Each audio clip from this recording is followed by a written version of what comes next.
பட்டிமன்றம் ராஜா அவர்கள் ஜாதி ரீதியாக பேசிவிட்டார் அப்படிங்கிற ஒரு குற்றச்சாட்டு. அது பாதிக்கப்பட்ட தரப்பிலிருந்து ஒரு FB போஸ்ட் வருது. நான் அப்படி பேசலை, நான் வேறு மாதிரி பேசினா தப்பாக புரிஞ்சுக்கிட்டாங்க அப்படின்னு அந்த பதிவிற்கு எதிராக பட்டிமன்றம் ராஜா சைட்லேருந்து ஒரு வீடியோ. திரும்ப பட்டிமன்றம் ராஜா அவர்கள் மறுப்பு தெரிவித்ததற்கு மறுப்பு தெரிவித்து பாதிக்கப்பட்டவங்க சைட்லேருந்து மறுபடியும் ஒரு மறுப்பு பதிவு. இப்படியாக மாறி மாறி போயிட்டுருக்கு. சோசியல் மீடியா முழுக்க பலரும் தங்களுடைய கருத்துக்களை ஒன்று பட்டிமன்றம் ராஜா அப்படி பேசக்கூடியவர் அல்ல அப்படின்னு சில தரப்பும், இல்லை பட்டிமன்றம் ராஜா பேசியது தவறு, அப்படி பேசியிருக்காரா இல்லையான்னு உங்களுக்கு எப்படி தெரியும், அது பாதிக்கப்பட்டவங்க தானே தெரியும் அப்படின்னு ஒரு தரப்பும். இப்படி இரண்டு தரப்புகளாக அந்த பதிவுகள் போய் கொண்டிருக்கிறது. இதில் நான் முன்வைத்து ஒரு பதிவு போட்டிருந்தோம், பட்டிமன்றம் ராஜா அவர்களுக்கு ஒரு மண்டகப்படியை போட்டுற வேண்டியதான் அப்படின்னு சொல்லிட்டு. அதுக்கப்புறம் நாம் திரும்ப ஒரு பதிவு போட்டிருந்தோம், அதை பார்க்காதவங்க போய் பாருங்கள். அதனால் உண்மையிலேயே பட்டிமன்றம் ராஜா அவர்கள் சாதி குறித்து அங்கு பேசினாரா அல்லது சாதிய வன்மத்துடன் அங்கு செயல்பட்டாரா அப்படிங்கிறது தான் இந்த வீடியோவில் நம்ம பார்க்க போகிறோம்.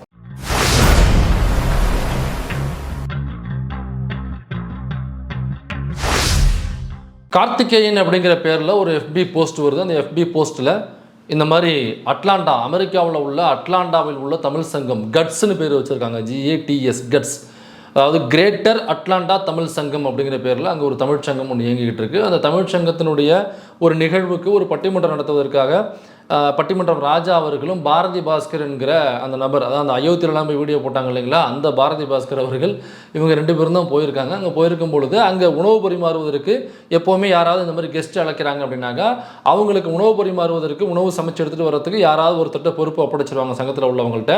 அப்படியாக ஒருவரிடம் அந்த பொறுப்பு ஒப்படைக்கப்படுகிறது. அவங்க சமைச்சு எடுத்துகிட்டு வந்து பரிமாறும் பொழுது ராசா அவர்கள் வந்து எந்த ஊர் அப்படின்னு சொல்லி கேட்டிருக்காங்க. ஐயா காரைக்குடிங்க அப்படின்னு சொல்லியிருக்காங்க. காரைக்குடிங்களா, அப்போ செட்டியாரா அப்படின்னு இவர் கேட்டதாகவும், அவங்க என்ன இப்படி சாதியை குறித்து கேட்கிறாரு அப்படின்னு அவங்க மனம் நொந்து போய் மனம் புண்பட்டு அவங்க நின்றுருக்காங்க. கொஞ்சம் கலங்கிய கண்களோடு நின்றுருக்காங்க. அதை பார்க்காம இவர் பிணைஞ்ச சோத்தில் இருந்துட்டு இருக்காப்புல. அதுக்கப்புறம் இல்லை அப்படின்னு அவங்க சரி ஏதோ கேட்டாருன்னு சொல்லிட்டு அவங்க இல்லை அப்படின்ட்டு இருக்காங்க. அப்போ வேற அப்படின்னு சொல்லி கேட்டிருக்காங்க. இது அங்கே நடந்த நிகழ்வாக பதிவு செய்யப்பட்டிருக்கு. பாதிக்கப்பட்டவங்களுடைய அண்ணன் பேர் தான் கார்த்திகேயன். அவங்க FB போஸ்ட்டில் இதை ஷேர் பண்ணியிருக்காங்க. அது மட்டும் இல்லாமல் ட்ரைப்ஸில் ஒரு பேட்டியும் கொடுத்துருக்காங்க. கிட்டத்தட்ட 20 நிமிடங்களுக்கு இதை குறித்து ஒரு பேட்டியும் கொடுத்துருக்காங்க. ஸோ இந்த பதிவில் இவ்வளோ தான் இருக்குது. ஸோ அதுக்கப்புறம் என்ன பண்ணுறாங்கனாக்கா, இந்த போஸ்ட் வந்து பயங்கர வைரல் ஆகுது. தாமேசாக்கனுடைய மரியாதைக்குரிய தோழர் ஆதவன் தீட்சணி அவர்கள் இதை பதிவு பண்ணியிருந்தாங்க. இதை இந்த போஸ்ட்டை அப்படியே ஷேர் பண்ணியிருந்தாங்க. நானும் அந்த போஸ்ட்டை அப்படியே ஷேர் பண்ணியிருந்தேன். அதில் தான் ராஜாவுக்கு இன்றைக்கி மண்டகப்படி அப்படின்னு சொல்லி போட்டிருந்தேன். ஸோ அதே மாதிரி நிறைய பேர் அந்த போஸ்ட்டை ஷேர் பண்ணி பயங்கர வைரலாகி போய் அது ராசாவினுடைய பார்வைக்கு போயிட்டு பட்டிமன்றம் ராசா அவர்கள் வந்து அவர் தரப்புலேருந்து ஒரு வீடியோ போட்டு, இல்லை நான் அப்படி கேட்கல, இப்படி பலரால் தவறாக புரிந்து கொள்ளப்பட்டிருக்கிறது, நாங்கள் கேட்டது செட்டி யாரான்னு கேட்கல, அவங்க காரைக்குடின்னு சொன்னாங்க, சொன்னோடனே ஓ செட்டிநாடா அப்படின்னு சொல்லி கேட்டேன், செட்டிநாடான்னு கேட்டது உங்களுக்கு செட்டியாரா அப்படின்னு ஒரு மிஸ் அண்டர்ஸ்டாண்டிங்கில் உங்களுக்கு தவறாக காதில் விழுந்திருக்கு அப்படின்னு அவர் பதிவு போட்டிருக்காரு. உண்மையிலேயே அது செட்டிநாடான்னு தான் அவர் கேட்டு அதை செட்டியாரான்னு அவங்க காதில் விழுந்துச்சா, அல்லது இவர் செட்டியாரான்னு அங்கே கேட்டுட்டு மழுப்புவதற்காக செட்டிநாடான்னு நான் கேட்டேன் அப்படின்னு ஒரு மழுப்பலாக இந்த பதிவு போட்டிருக்காரா அப்படிங்கிறது நமக்கு தெரியல. ஆனால் ராசாவிடம் பழகியவர்கள், அந்த ராசாவோட பட்டிமன்றத்தில் பலரும் பங்கெடுத்திருப்பாங்க இல்லைங்களா, அதில் முற்போக்கு சக்திகளாக இருக்கக்கூடியவங்களும் அவருடைய பட்டிமன்றத்தில் பங்கெடுத்திருக்காங்க. அவங்க எல்லார்டையும் ஃபோன் பண்ணி கேட்டதில் இல்லை அவர் அப்படி நபர் கிடையாது, அப்படி பேசக்கூடிய ஆள் கிடையாது அப்படின்ற தகவல் தான் கொடுத்தாங்க. அப்போ அதுக்காக ராசா அவர்கள், பட்டிமன்றம் ராசா அவர்கள் பயங்கரமான முற்போக்குவாதியா அப்படின்னாங்க. அவர் முற்போக்கு முகம்னா நம்ம கொடுக்க முடியாது. எப்போவுமே இந்த பட்டிமன்றம் பேசக்கூடியவங்க இருக்காங்கல்ல, அவங்கள 2 டைப் இருக்காங்க. ஒன்று வந்து முற்போக்காக இயங்கக்கூடிய அமைப்புகள் இருந்துக்கிட்டு வேறு சைடில் பட்டிமன்றத்துலேயும் பேசிக்கிட்டு இருப்பாங்க. அதை ஒரு ஊடகமாக பயன்படுத்துவாங்க அந்த பட்டிமன்றத்தை. அங்கே போயிட்டு தன்னுடைய முற்போக்கு கருத்துக்களை அல்லது அங்கே என்ன டாபிக் இருக்கோ அதில் தங்களுடைய கருத்துக்களை, பதிவுகளை நகைச்சுவையாக பேசக்கூடிய நபர்கள் இருக்காங்க. குறிப்பாக சொல்லணும்னாக்கா நந்தலால் அவர்கள் பட்டிமன்ற பேச்சாளராக இருந்தாங்க. அண்ணன் மதுக்கூர் ராமலிங்கம் அவர்கள் பட்டிமன்ற பேச்சாளர், இன்றைக்குமே நிறைய பட்டிமன்றங்கள் அட்டன் பண்ணக்கூடியவர். புதுகை பூபாலம் பிரகதீஷ் அவர்களும் அங்கே பட்டிமன்றத்தில் பேசுவாங்க. தோழர் சுந்தரவல்லி அவர்களும் பட்டிமன்றத்தில் பங்கெடுப்பாங்க. இவங்க எல்லாருமே பார்த்தீங்கன்னாக்கா தாமியக்காசால் இருப்பாங்க. ஸோ இவங்களும் பட்டிமன்றத்துலையும் பங்கெடுப்பாங்க. நீங்கள் களத்தில் இறங்கி சாதிக்கு எதிராக, இங்கே உள்ள தீண்டாமைக்கு எதிராக போராட்டத்துலேயும் நீங்கள் அவங்கள பார்க்கலாம். இன்னொரு தரப்பு இருக்காங்க, அவங்க வாயை வாடகைக்கு விடக்கூடிய நபராக மட்டுமே தான் அவங்க இருப்பாங்க. அது நீங்கள் என்ன தலைப்பு கொடுத்தாலும் அவங்க பேசுவாங்க. பயங்கர பிற்போக்குத்தனமாக பேசக்கூடிய நபராக இருப்பாங்க. குறிப்பாக பெண்களை பற்றி பாடி ஷேமிங் பண்ணுறது, அப்புறம் பெண்களோட உடலை குறித்து அந்த காமெடிகளை மக்களிடம் கொண்டு போய் சேர்ப்பது, அப்புறம் பிற்போக்குத்தனமான கருத்துக்களை நகைச்சுவை என்கிற பெயரில் மக்கள் மத்தியில் கொண்டு போய் சேர்ப்பது, இப்படியாக பயங்கரமான நகைச்சுவை பேச்சாளர்களாக பலரும் இருப்பாங்க.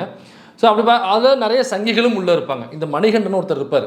அவரை பார்த்தீங்கன்னா பட்டிமன்றத்துலேயும் பேசுவார், திமுக மேடையிலையும் பேசுவார், விசிக மேடையிலையும் பேசுவார், அண்ணாமலை மேடையிலையும் பேசுவாப்புல. அண்ணாமலையோட மேடையில் பேசும்போது தான் அவர் பேசுகிற பேச்சு பயங்கர வைரலாகி நம்மளது கூடிய போட்டிருந்தோம்.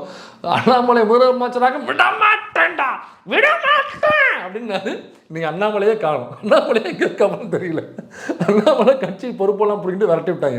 அவர் இஸ்லாமியர் பார்க்கல, கிறிஸ்துவர் பார்க்கல, மலையாளர் பார்க்கல, செட்டியார் பார்க்கல, தேவர் பார்க்கல, அறிவியலாளர் பார்க்கலடா.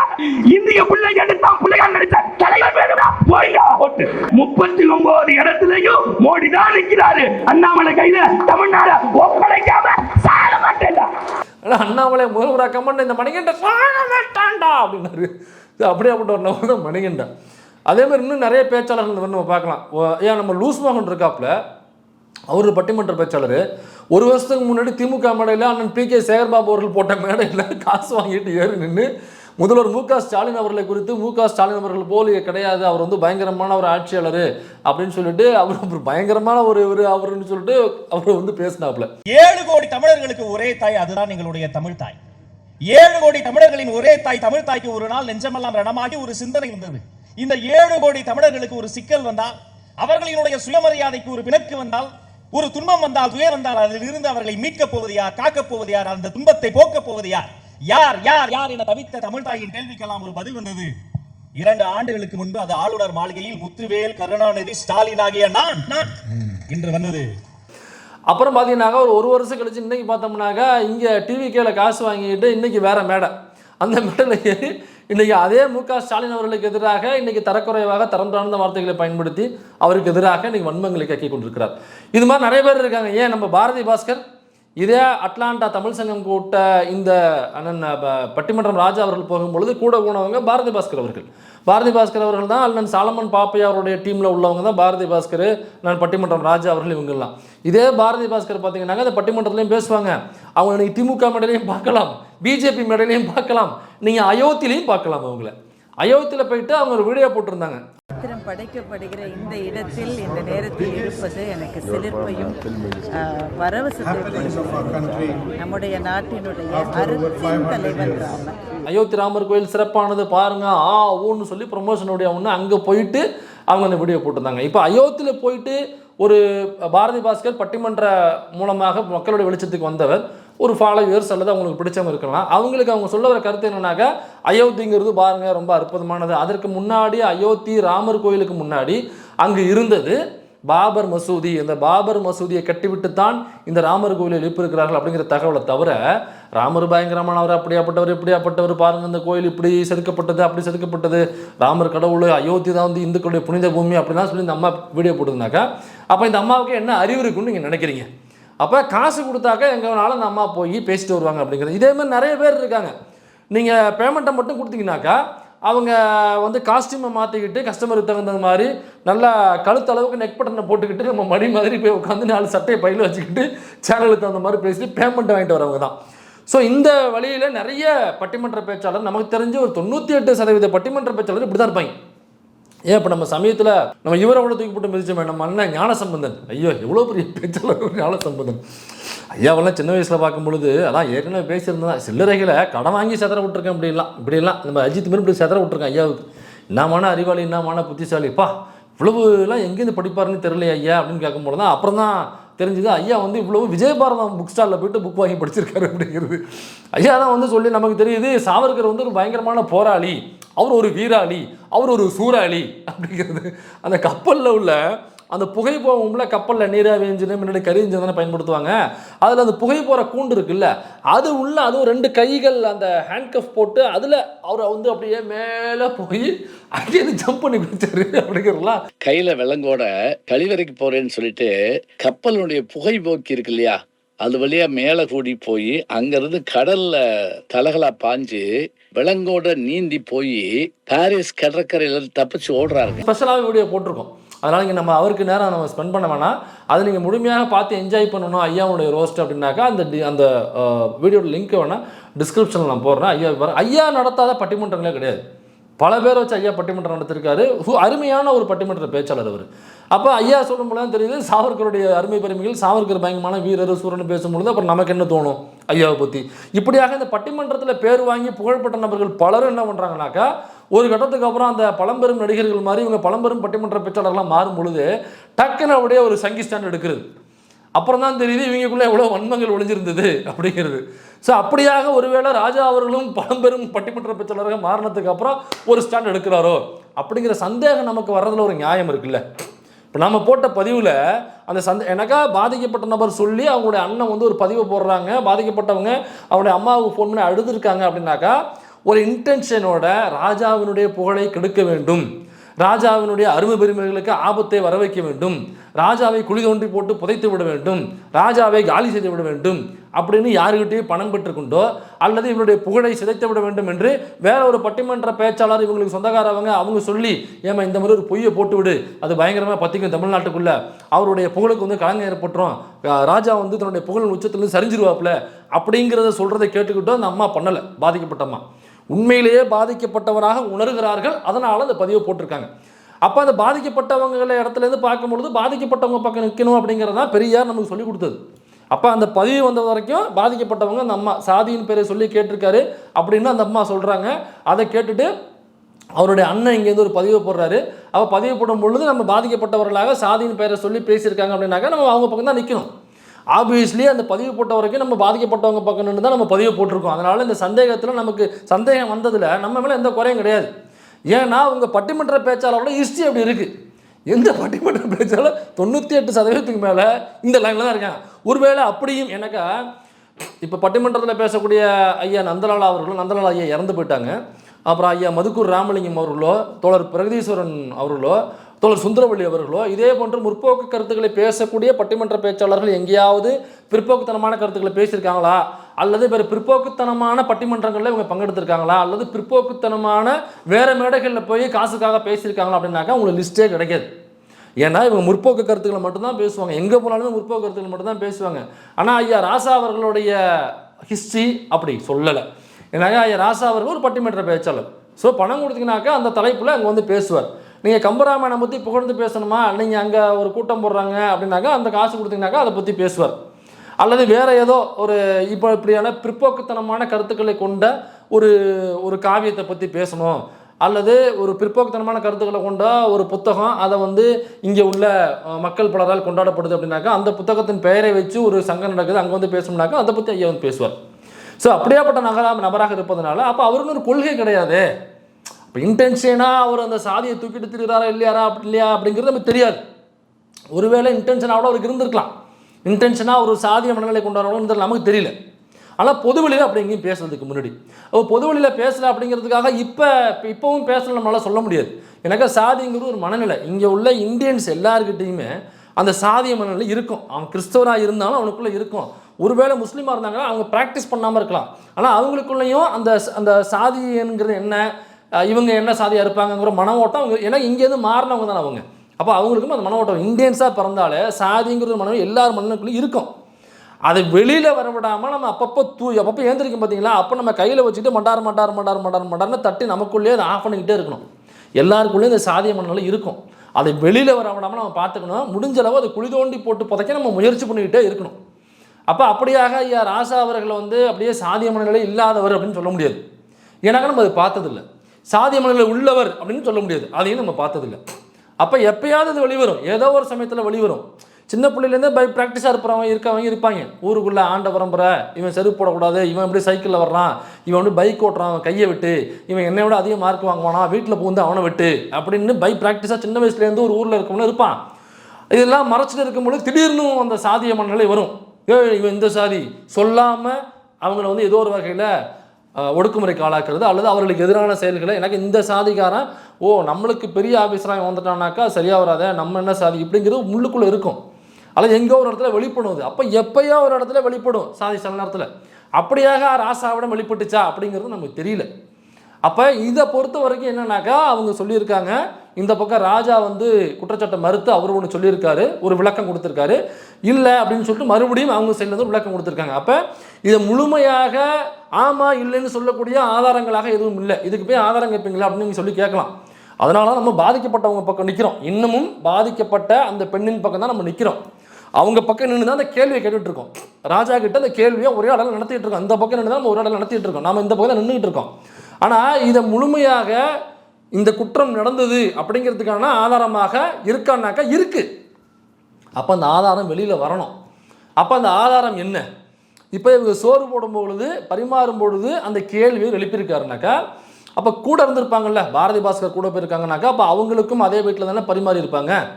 அப்போ அதே வீட்டில் உணவு பரிமாறும் பொழுது அவங்க பக்கத்தில் வந்திருக்காங்கனாக்கா, ராஜா அவர்கள் கேட்டது பாரதி பாஸ்கர் காதலையும் விழுந்திருக்கணும்ல. அப்போ அவங்க வந்து இருக்கா இல்லையான்னு சொல்லணும்ல, இந்நேரம் சொல்லியிருக்கணும்ல. டிபேட் ஆகி 2 நாளாக போயிட்டுருக்குல்ல. இப்போ பாரதி பாஸ்கர் எங்கே ஓடி போய் விழுந்தாங்க? சரி, அந்த இடத்துல இல்லைன்னு வச்சுப்போம் பாரதி பாஸ்கர், சரியா? இல்லைன்னு வச்சுப்போம். நான் அந்த இடத்துல இல்லைன்னா சொல்லணும்ல, இல்லைங்க அவர் தனியாக சாப்பிட போயிட்டாரு, அங்கே என்ன நடந்ததுன்னு தெரில, ஆனால் இப்படி ஒரு சம்பவம் நடக்கும்போது நான் அதை விசாரித்தேன், இது இப்படியாக சொல்கிறாங்க, ஏதோ கருத்து, சரி அவங்கள விட்டுருவோம். ஆனால் அந்த இடத்துல வேற யாராவது கூட இருந்திருப்பாங்கல்ல, பரிமாறும் பொழுது இவர் ராஜா சாப்பிட வந்திருக்காரு வீட்டுக்கு அப்படின்னாக்கா, யாரோ 2 பேரோ 3 பேரோ 4 பேரோ கண்டிப்பாக இருந்திருப்பாங்க. அது ராஜா 2 பேர் கூட்டு போயிருக்கலாம், அல்லது பரிமாறுறவங்க ஒரு 2 பேரை கூட வச்சுருப்பாங்கல்ல. அப்போ அங்கே நடந்த கான்வர்சேஷன் அவங்களுக்கும் தெரியும்ல. இப்போ பாதிக்கப்பட்டவங்க அழுது தன்னுடைய அம்மா கிட்ட புலம்பியிருக்காங்கனாக்கா, தான் பாதிக்கப்பட்டதாக உணர்றாங்க அவங்க. அப்போ பாதிக்கப்பட்டவங்களாக உணர்ந்து தான் அந்த குற்றச்சாட்டை சொல்கிறாங்க அப்படின்னாக்கா, அப்போ கூட இருக்கிறவங்க, இப்போ இவர் மறுப்பு தெரிவிக்கிறாருன்னொடனே கூட இருக்கிறவங்க வந்து விளக்கம் சொல்லணும்ல. ஆமாம், ராஜா அப்படி தாங்க சொன்னார், நான் கூட தாங்க இருந்தேன் அப்படின்னு சொல்லணும்ல.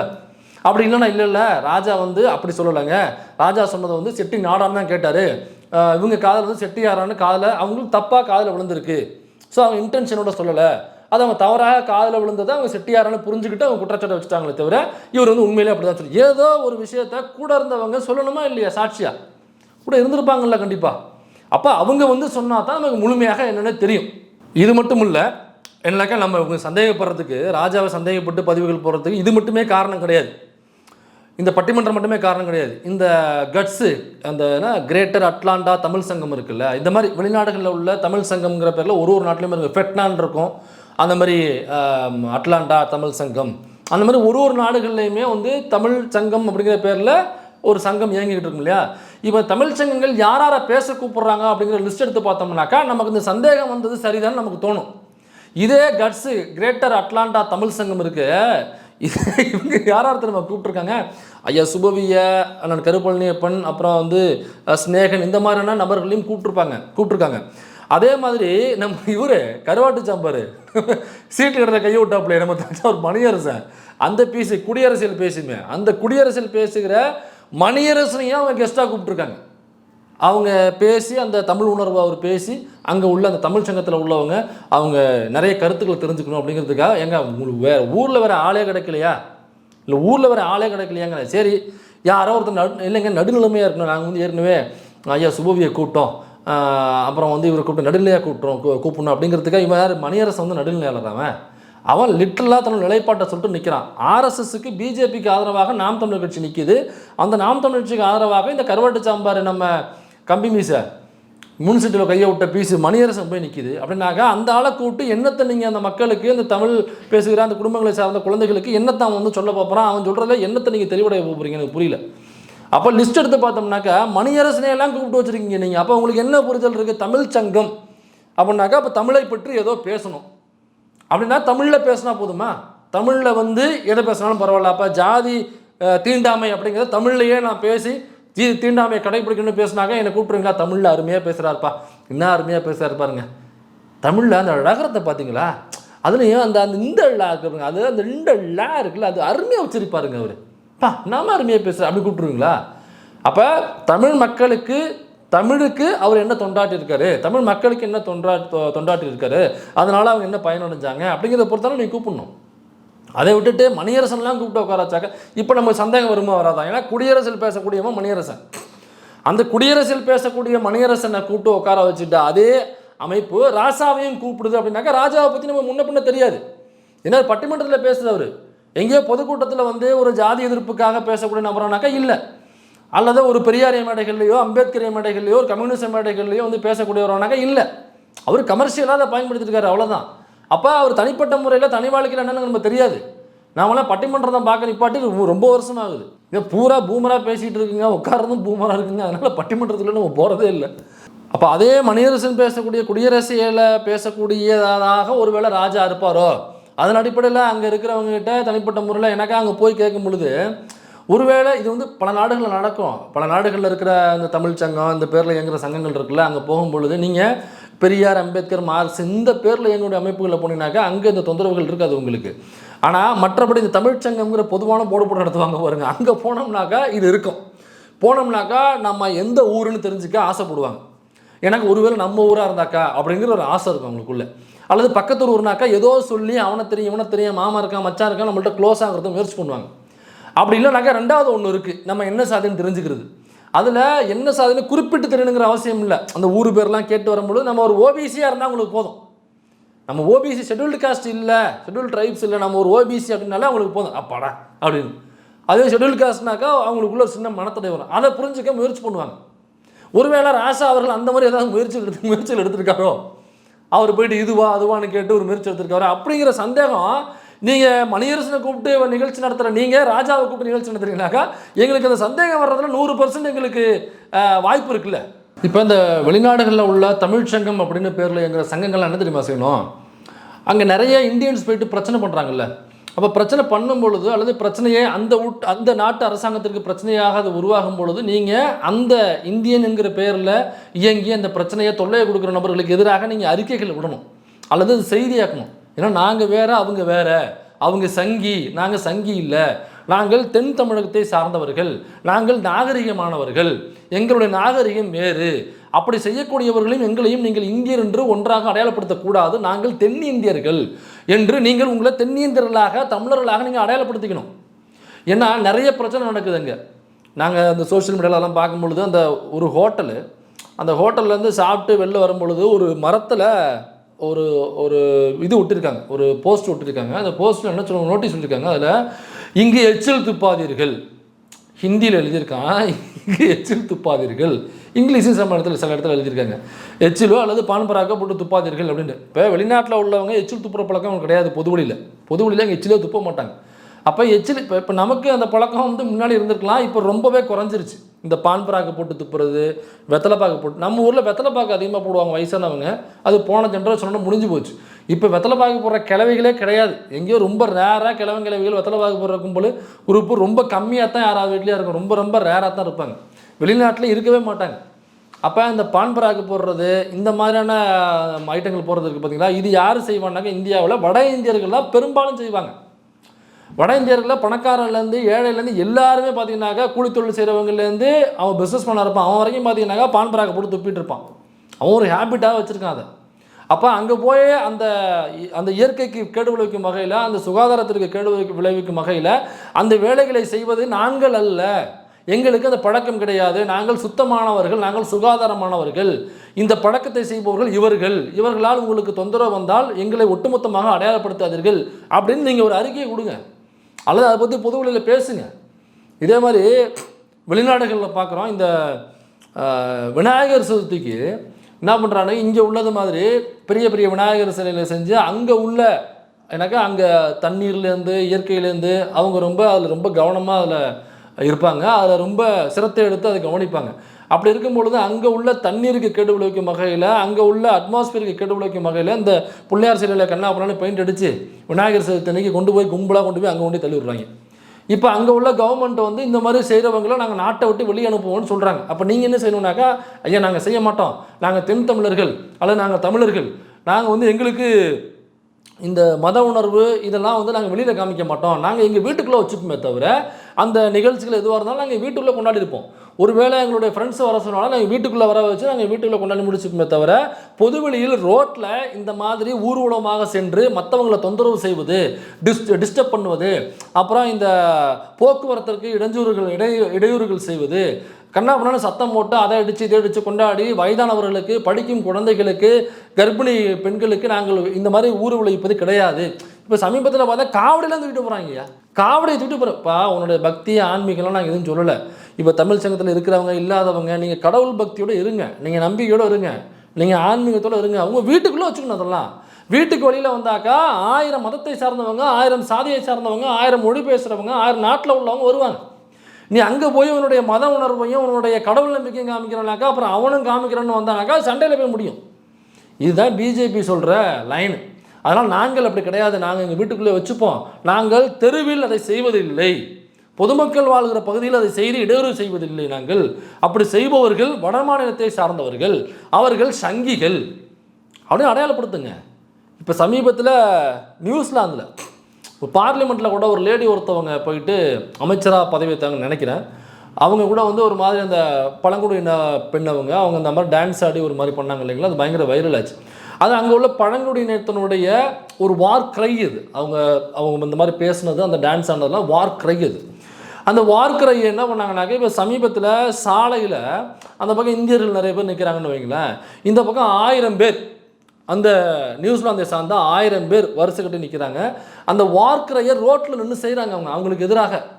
இந்த மாதிரி நீங்கள் வந்து இயற்கையை பாழாக்குறீங்க எங்கள் நாட்டுக்குள்ளே வந்து, இது பல நாட்டில் உள்ள மக்கள் வாழுகிற பகுதி இது நாங்கள் இந்த மண்ணினுடைய பூர்வக்குடிகள், நாங்கள் இயற்கையை நேசிப்பவர்கள், நாங்கள் பறவைகளை நேசிப்பவர்கள், நாங்கள் விலங்குகளை நேசிப்பவர்கள், நாங்கள் வந்து சுகாதாரத்தை நேசிப்பவர்கள், சுத்தத்தை நேசிப்பவர்கள்.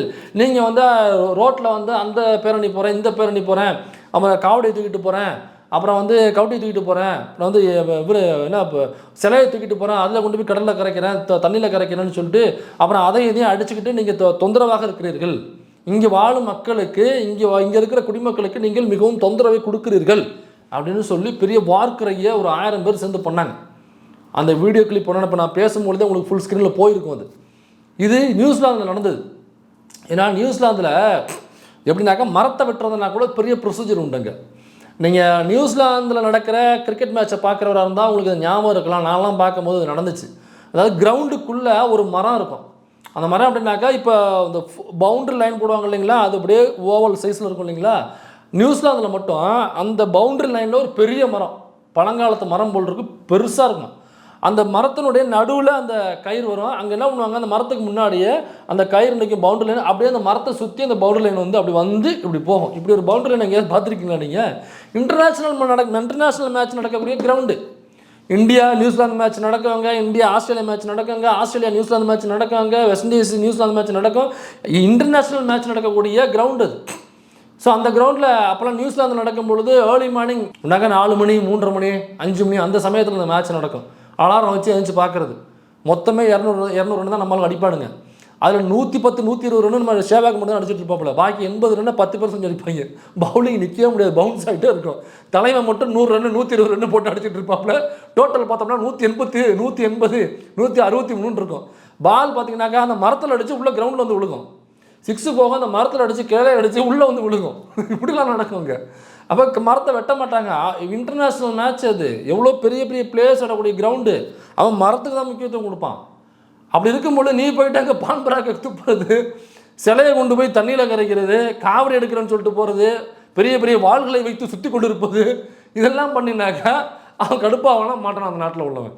இப்போ இதெல்லாம் பண்ணும்போது நாங்கள் செய்வதில்லைன்னு நீங்கள் சொல்லணும். நாங்கள் வீட்டுக்குள்ளே வச்சுப்போம், பொதுவெளியில் நாங்கள் செய்ய மாட்டோங்கிறத நீங்கள் டிக்ளேர் பண்ணணும். இந்த பிரச்சனையில் நீலம் பண்பாட்டு மையம் சார்பாக ஒருவர் வந்து அதில் உள்ள ஒருத்தர் ஒரு பதிவு போட்டிருந்தார். அதாவது திமுக கூட்டணியை ஆதரிக்கக்கூடிய அல்லது திமுகவை ஆதரிக்கக்கூடிய ஜனநாயக சக்திகள் எல்லாம் ராஜாவின் பக்கம் ஸ்டாண்ட் எடுக்கிறாங்க, இது வந்து ஒரு பாதிப்பை ஏற்படுத்தினவருக்கு ஆதரவாக பதிவுகளை எழுதி கொண்டிருக்கிறார்கள் அப்படின்னு. இப்போ ராஜா வந்து தவறு செஞ்சுட்டாரா இல்லையான்னு தெரியாமல் பதிவு போடும் பொழுது, அல்லது அவருக்கு ஆதரவாக பதிவு போடும் பொழுது, இவங்கெல்லாம் திமுக சக்திகள், இவங்க ஜாதியை ஆதரிக்கக்கூடியவங்க, அதனால ஒரு ஜாதிய வன்கொடுமை நடந்திருக்கு, ஜாதிய வன்கொடுமை செய்தவனுக்கு ஆதரவாக பதிவுகள் எழுதி கொண்டிருக்கிறார்கள் அப்படின்னு ஒரு பதிவு போடுறாப்புல. இப்போ அவர் அந்த ஜாதிய வன்கொடுமை செய்தார்னு வச்சுப்போம், நம்மக்கிட்ட ஆதாரம் இல்லை, 100% ஆதாரம் இல்லை, அதற்காக பாதிக்கப்பட்டவங்க மீது நம்ம தவறு சொல்லலை. ஏன்னாக்கா ராஜாவை பழிவாங்க வேண்டும் என்கிற நோக்கில் அது நடக்கலை, சரிங்களா? ஒருவேளை சொல்லியிருந்தாருனாக்கா நமக்கு அது ஆதாரம் முழுசாக வரல, ஒருவேளை சொல்லலைனாக்கா அந்த பாதிக்கப்பட்டவங்க வேணும்னே சொல்லலை, அது அவங்களுடைய மிஸ் அண்டர்ஸ்டாண்டிங்கில் நடந்திருக்கு, அவ்வளோதான் அதில் விஷயம். இப்போ நடந்துங்களா அப்புறம் பார்ப்போம். இப்போ ஒருவேளை ஆதரிக்கிறாங்க அப்படின்னாக்கா அது எப்படி திமுக ஆதரவு சக்தியில் மட்டும்தான் ஆதரிப்பாங்களா?